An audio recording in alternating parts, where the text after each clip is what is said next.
Hey, college wrestling fans, it's JT1Wrestle here, and we had a huge weekend of NCAA Division One wrestling. All eight of our conferences, seven now, I guess, eight no, with the Ivy League. I keep on wanting to put the Ivy League and the EIWA together, but they're now two separate conferences. This weekend, we got to see all of our NCAA national qualifiers. We had the at large and wild cards decided here yesterday on Tuesday, March 10th. And today I have on two very special guests, Kristian Vazquez and Nolan Kistler, both from California Baptist, here to talk about the Big 12 tournament. Unfortunately, we did not see any Lancer NCAA Division One qualifiers, but in one of the toughest conferences, we had three place winners. So I'll let these guys go ahead and talk about this weekend for California Baptist Wrestling. Yeah, Stephen, thank you for having us on. We really appreciate it. And it was a tough weekend. Our guys, our hearts go out to them. They, recall that this decision was made mid-season in January, and they have had a lot to balance between school, between competition, and fighting for their program. But I thought they wrestled really valiantly. We had a couple wrestlers that seemed that they could qualify for that at-large bid, Jesse Vasquez and Drayden Morden. There were a couple wobblers, so we were hoping that one of them would squeeze through. But it's a tough wrestling's it can it can be a heartbreaker, and sometimes you leave it all out there on the mat, and sometimes it's not quite good enough. But I think that these guys, I'm proud of them. They wrestled valiantly, and despite the adversity that they've gone through this entire season, I think it says a lot about their character. And we're here to support them, and we're not stopping either way, and we're continuing this movement forward. One of the questions that I have for you guys, since you guys were there and able to witness it and see it firsthand, I can't imagine what it's like knowing that you have these goals and these dreams and you're competing in an extremely tough conference like the Big 12, and yet you know that your athletic director and your athletic director assistant really don't want you to succeed. Well, I mean, what was that like for Coach Moore and for these wrestlers going in there, knowing that they have a administration that does not support them and does not want to see them go to the next level? Yeah, I mean, it's tough. It's something that's definitely looming in their heads. There's no doubt about it. And I just can't even imagine being in that situation. You train all year. This is the thing that you look forward to, right? Is your opportunity to make it to the big dance. And you just, you feel like you don't have the stable footing or the support from the university that you're representing. And then not to mention, the decision, the way everything had gone down up to that point. The fact that you can't even wear a t-shirt that's trying to save your program. I mean, it's pretty unheard of. Um, when that video came out, it's that that whole debacle was something else as well. I mean, the fact that is allowed to happen at Cal Baptist University, and I don't know about what's going on behind closed doors, but publicly, I mean, has there been anything said about that from the administration? I mean, we don't even know if Joey Logan was reprimanded or not, but the kicker is in that whole situation, the way it unfolded, we have the Logan ultimatum, and Logan doesn't get reprimanded, but the students do. Now, they say they can't wear the Keep CBU wrestling gear. And, they acknowledge that's your voice by doing that and post that situation. Administration, their deputy athletic directors get in trouble, but the student athletes do. So, I mean, I think that's something that I just isn't talked about enough. It's kind of crazy. I don't think I've ever seen any organization ever react the way that they have. And something that stands out for me as well is, CBU claims that, they made this decision in the name of competitive excellence, but that the Division One era demands, but I think the community demands leadership that the Division One era demands. I mean, what kind of institution at the Division One level makes a mistake like that and doesn't even take any accountability, even acknowledge the fact that it happened? So it's kind of bizarre to me. It's a little mind-boggling. I think it just begs questions, and it's just a bad look on the university as far as, is that okay? Is that stuff okay to happen? Does it happen to any other sports? And so I think it just leaves our community with a lot more questions than answers about the whole thing. And two of the questions I have for both you and Nolan today regarding that is I'll just go ahead and ask all three of them real quick. My first question is, does that just go for the wrestling team? I mean, let's just say that I'm a student, I'm going to California Baptist, I don't even do sports, but I support the wrestling program. If I were to wear this shirt, am I going to get reprimanded? Am I going to be in trouble for it? My second question is, we're not the only sport here that's getting the axe. Men's golf, men's swimming and diving is also getting the axe.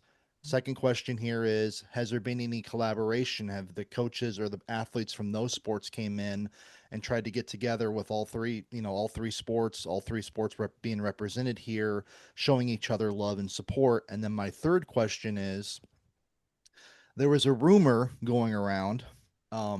Scotty Sentes, former Central Michigan two-time All-American, posted that he had heard that even the other coaches from the other schools, and may I real quick give a shout out to University of Northern Iowa head coach Doug Schwab, who proudly wore the Keep CBU shirt pretty much the entire tournament. I just thought that was, if I had a favorite story of 2025 2026 season, Doug Schwab doing that, and doing that proudly and unabashedly, uh, you know, asking for nobody's permission. That was one of the coolest things ever. Was he reprimanded for that? Did they try to come after him and tell him that he couldn't do that? So those are my three questions for you guys, real quick. I can handle the first two. I'll let Cujo address the last question. Your first question, my understanding is that it's coaches and athletes that could not wear the such as this, a Keep CBU wrestling shirt, but it wasn't just in competition. It's when you're traveling for competition. And I think Christian mentioned a good point when their ultimatum was given to the kids on their last duel on senior night. The AD representative that provided the ultimatum said, "Your shirt is your voice." And then following that, then took the very thing that he indicated was their voice away from them. So it feels a little bit as though the kids are being, or that not they're young adults, but they're being kicked while they're already down. You've already canceled their program mid-season, and now they simply can't wear a t-shirt when they're traveling. They the administration went so far to say that they can't address the crowd, like they can't speak negatively about CBU to the crowd. So I think for most people, it's disconcerting where you have young adults. This is higher education. If anything, you should be proud of your students for fighting, or not fighting, but standing up for what they believe in.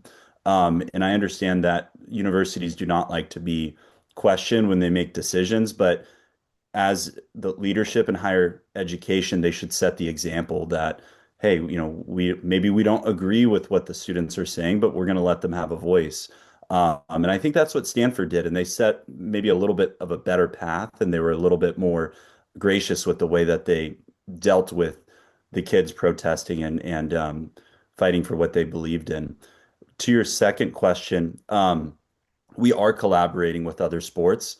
Swim and dive is they're almost as fired up as the wrestlers are, and I think across the country we're seeing that it's bigger than just wrestling. It's an Olympic issue, as we discussed last time, Stephen, in our the last time I was here, where we've seen 44 programs in the last year removed because of the changes in NCAA and the NIL. So I think that the swimmers also understand that this sets a precedent that we need to oppose these decisions for the protection of Olympic sports.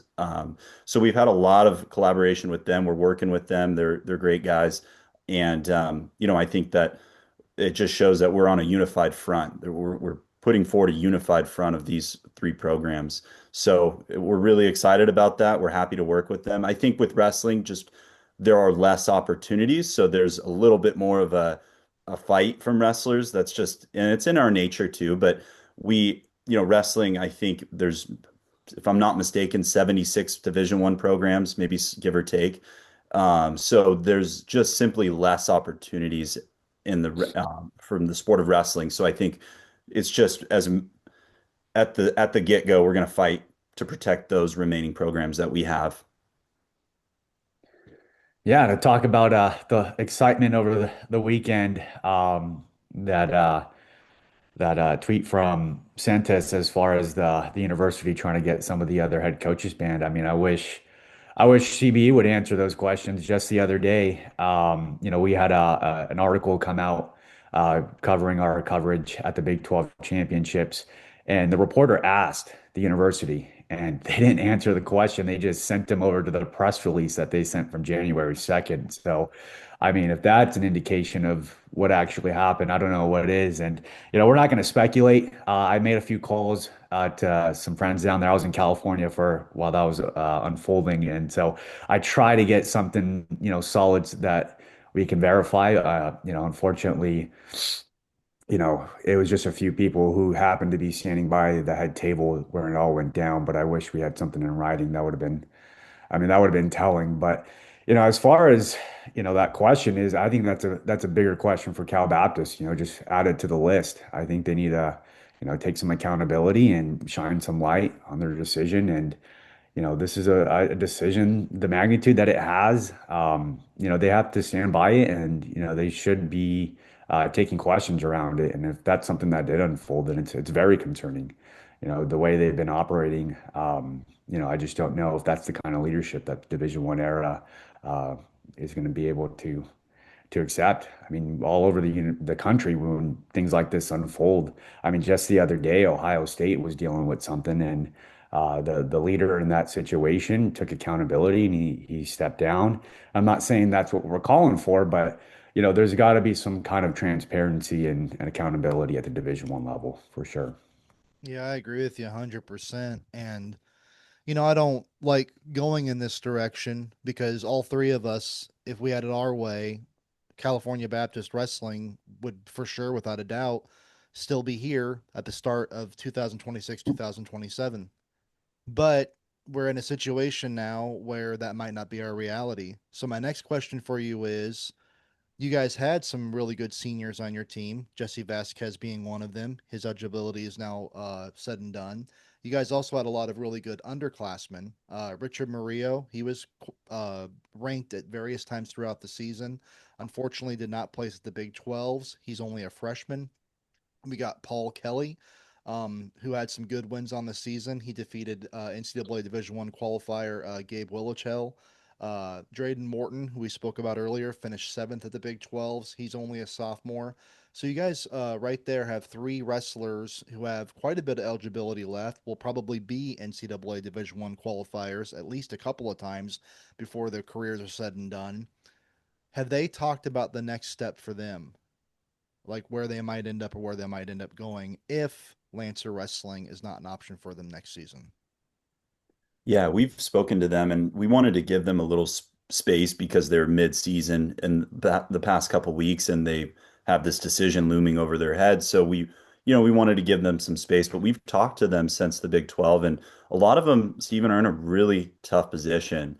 You mentioned Paul Kelly. He's an engineering major at CBU, and the way that that major is structured, it's very difficult for him to transfer because he's at a private institution and those credits do not transfer easily to secular schools. So he's looking at Cal Poly and other programs, and it's looking like it might set him back an entire year academically. So, some of these guys are in a really tough position and they have tough decisions to make. Some of them, really talented wrestlers are even considering not wrestling because of just the way that this unfolded and this being ripped, the opportunities ripped away from them. I know that Remy, you mentioned Remy too. He's a young, I mean, I think he was ranked top 20 or at least defeated some top 20 wrestlers at some point in the season, but he wanted to be close to his family. He's a Moreno Valley boy. He's like right here in the local community, born and raised. And so he wanted to wrestle where he could have his family there. I think there's a story of a Rutgers wrestler that I just saw that he was wrestling at Nebraska and he transferred to Rutgers for either his junior or senior year, and he did so because he wanted his family there. And that was really the sole reason why he transferred. So, we have a lot of people care about that. They want their family to be there and not have to maybe make one duel in the season because of just how logistically hard it is to fly and travel to watch your wrestler compete. So a lot of these guys are in a tough position, and again, our hearts go out to them, and I think that they have a lot of hard decisions to make. And I was surprised by some of them being talented wrestlers, placing in the Big 12 conference and seriously considering not wrestling anymore. Like that's just mind blowing that this talent is just potentially going to waste, and I think that we're there to support them either way.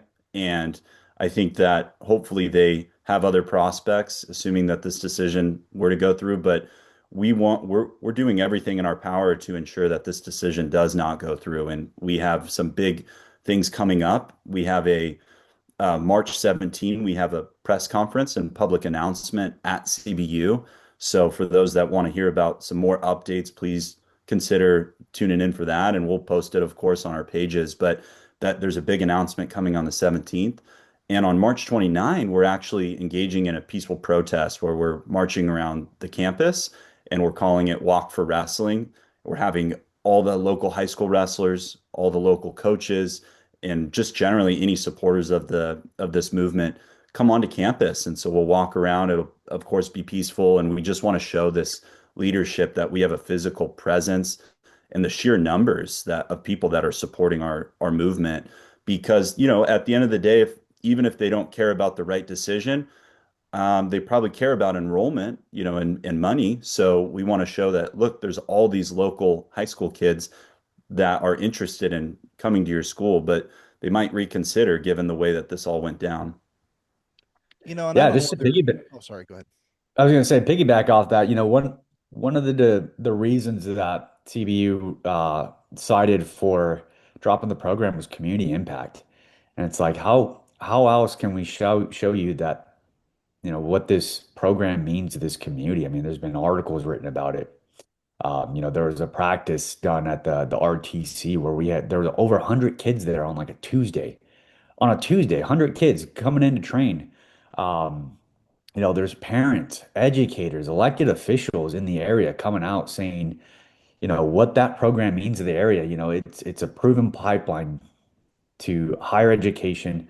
We know for a fact that wrestling changes lives. And, if CBU didn't know, now they do know what that program means. And the fact that they're not even answering questions, they keep deferring to their press release. I mean, it just goes to show what they think, about all the impact, the real community impact that that program has. And it's just unfortunate. And we're not here to dogpile on the university, but I mean, there's still plenty of time for them to do the right thing and, save the program, like Nolan said in the past, and, I'll say it too, is we all make mistakes. I mean, we're human.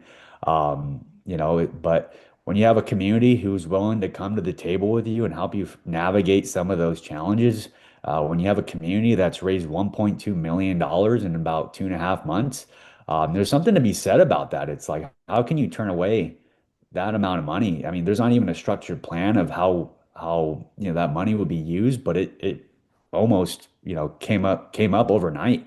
Imagine when we do have a plan. Imagine when we do have a path forward. The amount of funds that it's going to come in. The amount of community that's going to come together, not only in Southern California but across the country to make sure that this program is saved. There's something to be said about that, and the fact that the university doesn't even make a comment or a statement, and their only comment about this whole thing is a press release that was drafted January 2nd, which was the day after New Year's, is when they announced this and put that release out. Like, I know what I was doing the day after New Year's, and it wasn't reading press releases online. And so, the whole way they're going about this, it just raises more questions than brings answers. And so I think, there's a true frustration in our community. I think people are our community's fed up. We're tired of being the sport that gets scapegoated for conference alliances, Title IX, budget, you name it. And I think if we can hold the line here, we're going to send a message to universities across the country that, enough is enough. We're done. being the scapegoat for these issues, at least bring us into try to navigate those challenges. So, speaking to these issues that we're talking about right now, it brings up two other questions that I have. Um, I don't know if you guys are aware of this or not. I think I might have told Nolan last time that he was on JT1 Wrestle. I started a series a number of years ago called Gone, Lost, and Forgotten. And I counted them up the other day. I have written 486 articles. I mean, think about that number for a second. 486 articles on discontinued wrestling programs. And I would say out of those 486, we might have gotten maybe 25 or 26 of them back. And according to Jason Bryant, the actual number of discontinued wrestling programs is closer to 700. So, I mean, we've had a lot of programs there. And one of the wrestling programs that I wrote about once, and I know we already spoke about men's swimming and diving and golf because they're the two other affected sports here. But when I wrote about the University of Rhode Island and when they dropped their wrestling program, one of the reasons they dropped their wrestling program was because of Title IX and then not having enough, opportunities and scholarships and stuff for the female athletes. And one of the sports that was affected, I guess you want to say in a positive way, was the University of Rhode Island softball team, because then they were going to be getting more scholarships and more opportunities for their program. But even though the cut of wrestling was affecting softball, I want to say in a positive way, the softball coach and the softball players all were against wrestling being eliminated. They were all against the cuts. They didn't speak about the new opportunities for them. They spoke about the opportunities that were being eliminated for the wrestlers, and they wore shirts. They at their softball games, they even put up a banner saying that we're against the wrestling team being dropped here.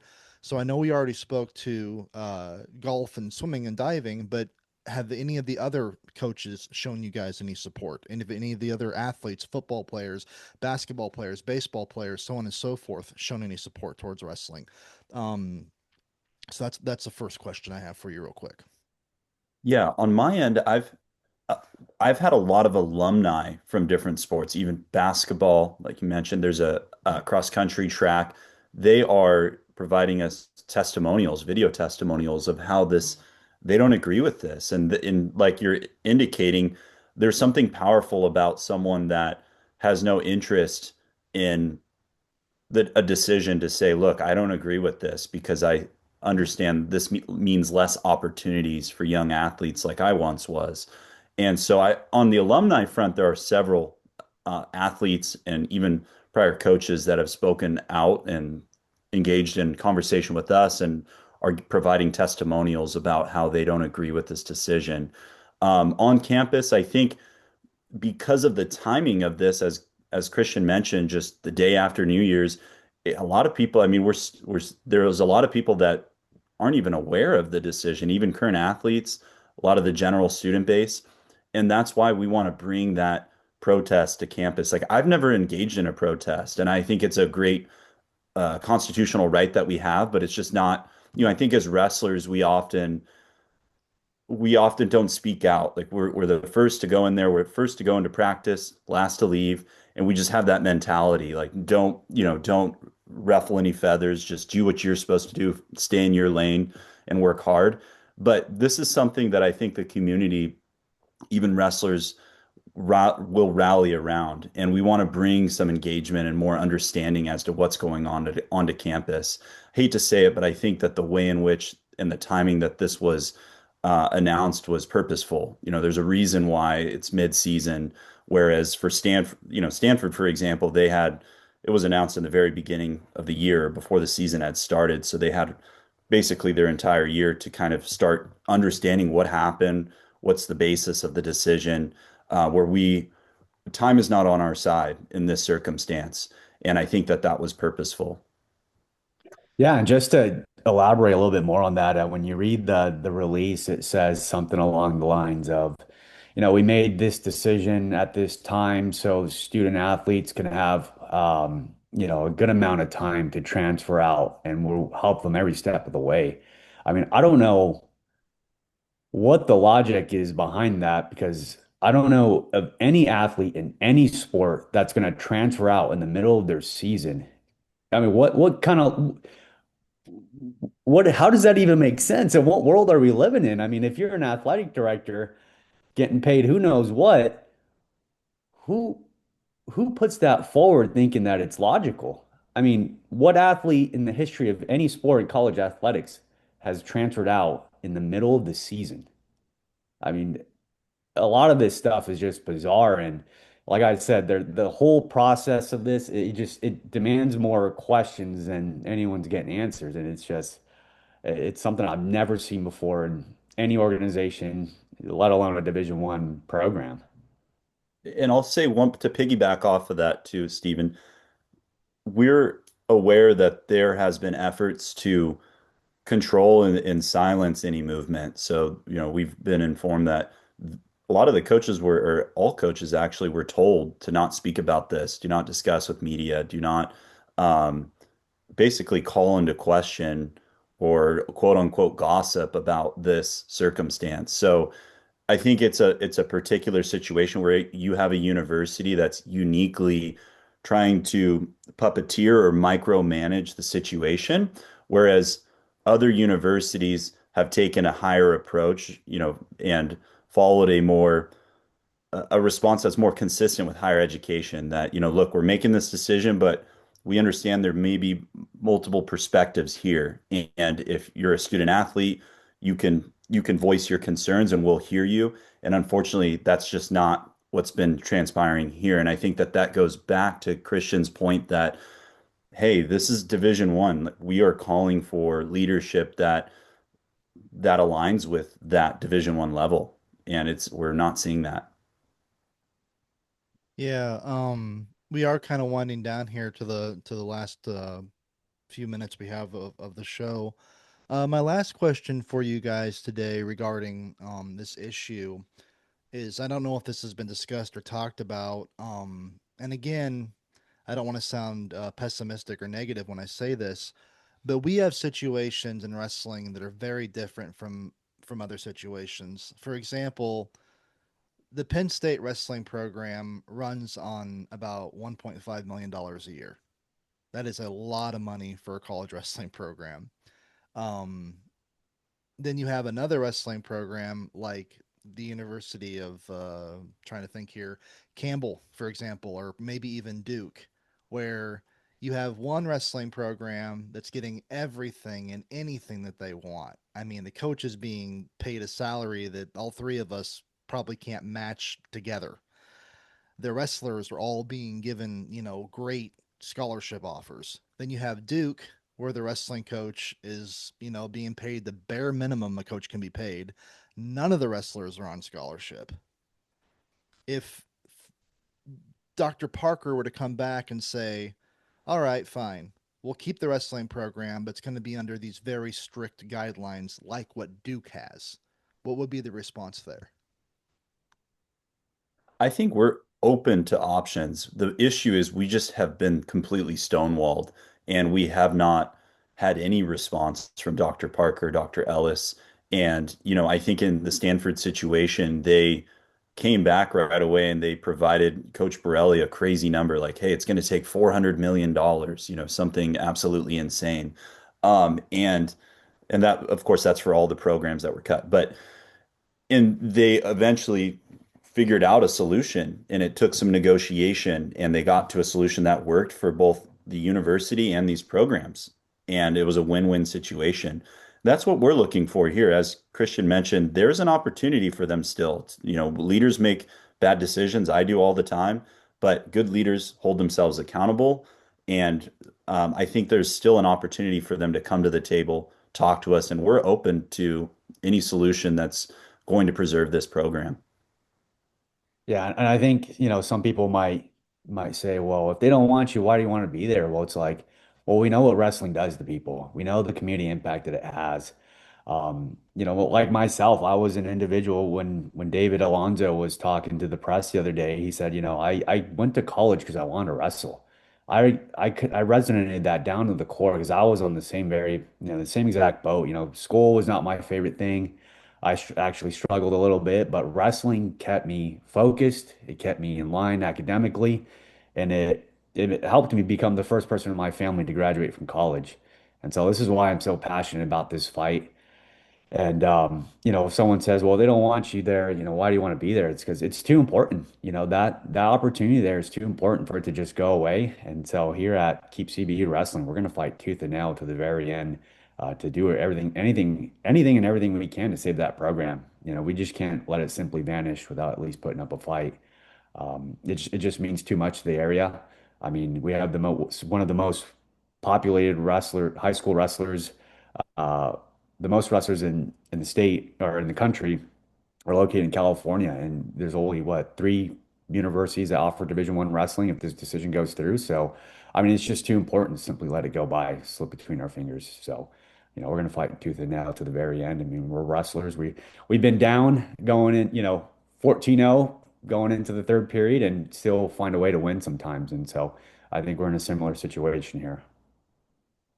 Well, gentlemen, the number one thing, the best advice that my high school wrestling coach, Jeff Kirby, ever gave me were three very simple words: never give up.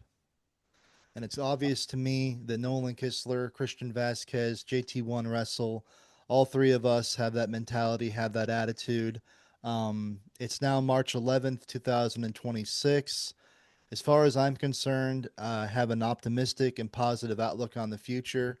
I plan on having you guys back on around September 1st or so to talk about Yeah, the 2026 2027 season of Lancer Wrestling. I think we're going to get that. I'm very positive about that, and I do. I believe that we're going in a good direction. I think the wrestling community is going to come together, and we're going to see the future of California Baptist wrestling continue. absolutely. Awesome. Thank you, Stephen. Guys, we got 3 minutes left. Anything you want to say, please do so. I want to thank you for being a part of JT1 Wrestle today. I'll give you guys the last word. Yeah, I just wanted to update from the last time we've spoken, Stephen, just a quick summary of what we've done.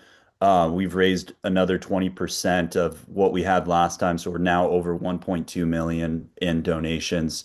And again, like Christian mentioned, that's just within a couple months. So, that just goes to show that this community does care about this and we're serious about it. We're organized, we're structured, and we just need we just need a seat at the table, and that's what we're asking for.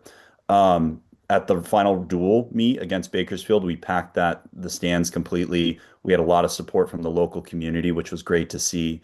And we've received news coverage from KTLA, CBS, NBC, and the San Francisco Gate. So a lot of big journalists and coverage on our end. We've also gathered the endorsement of more political leaders, including mayors, congressmen, and we're working on the endorsement from several senators.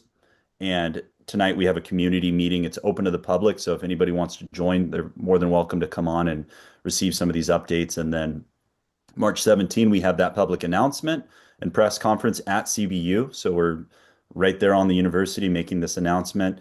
And then March 29th, we have our peaceful protest, the Walk for Wrestling protest. So we're going to have people from the community coming, supporting, and have that physical presence on campus and make just a general student base more aware of what's going on.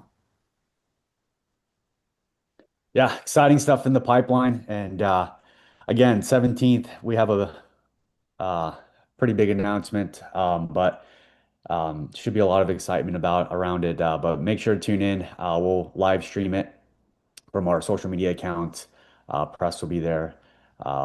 Just kind of give you guys a little hint about what's going on that day. We do have a national student athlete advocate group getting involved with our effort, and it'll be the big reveal on the 17th. All right, excellent, guys. I want to thank you once again for being a part of JT1 Wrestle today. On behalf of Kristian Vazquez and Nolan Kieser, California Baptist Lancer Wrestling.